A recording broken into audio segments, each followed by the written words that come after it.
Bismillahirrahmanirrahim. Assalamualaikum warahmatullahi wabarakatuh. Alhamdulillah wassalatu wassalamu ala Rasulillah wa ala alihi wa sahbihi wa mawala. Asyhadu an la ilaha illallah wahdahu la syarika lahu wa asyhadu anna Muhammadan abduhu wa rasuluhu la nabiyya ba'da. Hadirin yang dirahmati oleh Allah Subhanahu wa taala, tidak bosan-bosannya kita mengucapkan puja dan puji syukur kehadirat Allah Subhanahu wa taala, yang mana sampai pada malam hari ini kita masih diberikan nikmat oleh Allah Subhanahu wa taala, kenikmatan kesehatan, kesempatan, kemudian juga kenikmatan iman, sehingga kita sama-sama dapat memenuhi salah satu undangan Allah Subhanahu wa taala, yaitu salat Isya dan salat tarawih berjamaah. Semoga langkah-langkah kita, niat-niat kita, dan seluruh rangkaian ibadah kita pada hari ini khususnya, dari puasa kita, Ramadan kita, tilawah kita, kemudian sedekah kita diterima oleh Allah Subhanahu wa taala, dan dosa-dosa kita diampuni oleh Allah Subhanahu wa taala. Amin ya rabbal alamin. Tak lupa pula salawat serta salam semoga selalu tercurah kepada junjungan kita Nabi besar Muhammad sallallahu alaihi wasallam, yang mana dengan amanahnya beliau Islam sampai kepada kita, dan kita berharap juga termasuk di antara pengikut-pengikutnya yang kelak mendapatkan syafaat beliau di hari kiamat. Amin ya rabbal alamin. Hadirin yang dirahmati oleh Allah Subhanahu wa taala, dalam kesempatan yang singkat ini tadi kultum ya, kuliah 70 menit atau kuliah terserah antum ya. Tapi insyaallah tidak lama-lama lagi. Dalam kesempatan singkat ini kami ingin mengutip ya, atau merangkai satu hal ya di dalam ayat surat Al-Baqarah terkait dengan puasa. Karena Nabi Shallallahu Alaihi Wasallam di bulan Ramadan itu ada salah satu kebiasaan ya, ada salah satu kebiasaan Nabi yang tidak ditinggalkan di bulan Ramadan, lebih-lebih di bulan Ramadan. Kita kutip ayatnya, hadirin yang dirahmati oleh Allah Subhanahu wa taala. Allah berfirman, "Wa idza sa'alaka ibadi anni fa inni qarib. Ujibu da'watad da'i idza da'an falyastajibu li wal yu'minu bi la'allahum yarshudun." Hadirin yang dirahmati oleh Allah Subhanahu wa taala, ayat ini masih dalam satu rangkaian dalam bab puasa. Sehingga para ulama mengatakan ayat yang ketiga 183, 84, 85 itu berbicara tentang puasa. Nah, ayat yang 186 itu masih ada rangkaian dengan puasa ya. Ketika Allah mengatakan apabila ya, wa idza sa'alaka ibadi, apabila hambaku memohon kepadaku, maka sesungguhnya aku qarib, aku dekat, kata Allah Subhanahu wa taala. Ujibu da'watad da'i jada'an, ya, aku mengabulkan doa apabila orang meminta.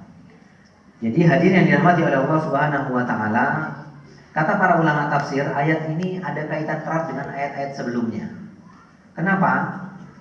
Ya, ayat ini ada kaitan dengan ayat-ayat sebelumnya, meskipun ya kalau kita rujuk di kitab-kitab tafsir, asbabun nuzul ayat ini adalah ketika sahabat bertanya kepada Nabi, "Wahai Nabi, apakah Allah itu dekat? Maka kami cukup berdoa dengan berbisik-bisik ya, atau dengan suara lirih, atau Allah itu jauh sehingga kita harus teriak-teriak ya." Maka dijawab dengan ayat ini ya. Nah, akan tetapi hadirin yang dirahmati oleh Allah Subhanahu wa taala, kenapa ayat ini diletakkan setelah ayat puasa? Ini kata para ulama ada hikmah tertentu ya. Kenapa ayat ini ditaruh di sela puasa? Karena doa ya, doanya orang puasa itu terijabahi ya.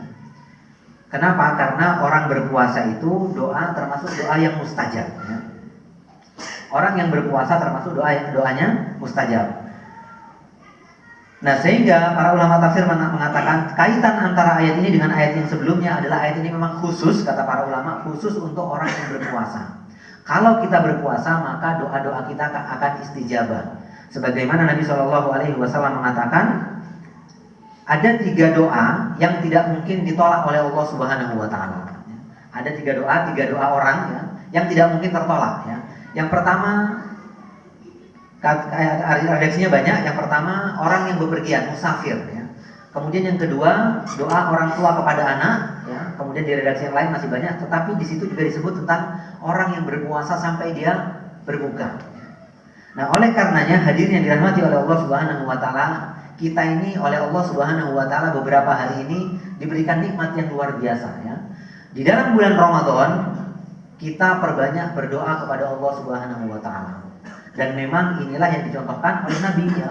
Bahkan di puasa itu ada 3 waktu yang mustajab sekaligus ya. Ketika sahur itu kita harus perbanyak berdoa. Habis makan sahur atau sebelum sahur kita banyak berdoa. Kenapa? Karena salah satu ciri orang-orang yang bertakwa, kata Allah Subhanahu wa taala, wabil ashari hum yastaghfirun ya. Orang-orang yang bertakwa itu kalau datang waktu sahur itu mereka beristighfar, berdoa kepada Allah Subhanahu wa taala. Kemudian yang kedua,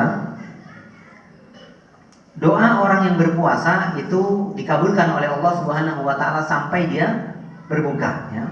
Jadi ketika kita mulai sahur ya, start mulai sahur, maka doa kita akan diijabahi oleh Allah Subhanahu wa taala.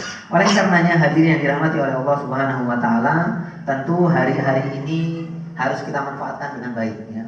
Harus kita manfaatkan dengan baik karena sejatinya doa itu tidak mungkin ditolak oleh Allah Subhanahu wa taala selama kita tidak terburu-buru ya. Doa itu tidak boleh terburu-buru ya. Jadi doa itu berdoa kepada Allah Subhanahu wa taala tanpa terburu-buru. Nah, sehingga waktu-waktu yang beberapa hari ke depan kita perbanyak berdoa.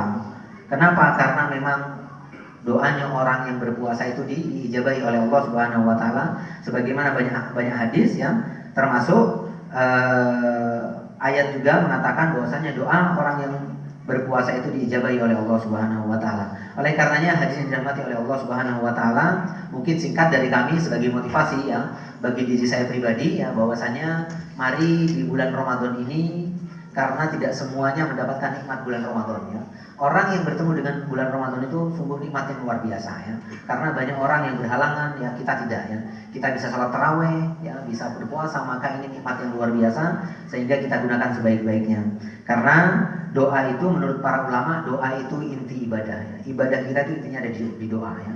Jadi kita ibadah apapun intinya ada doa itu. Kenapa? Karena doa itu keterikatan kita kepada Allah Subhanahu wa taala. Kita meminta bersandar kepada Allah Subhanahu wa taala, dan itulah sesungguhnya inti dari ibadah kita. Demikian yang dapat kami sampaikan, hadirin yang dirahmati oleh Allah Subhanahu wa taala. Semoga ada manfaatnya. Akhirul kalam. Assalamualaikum warahmatullahi wabarakatuh.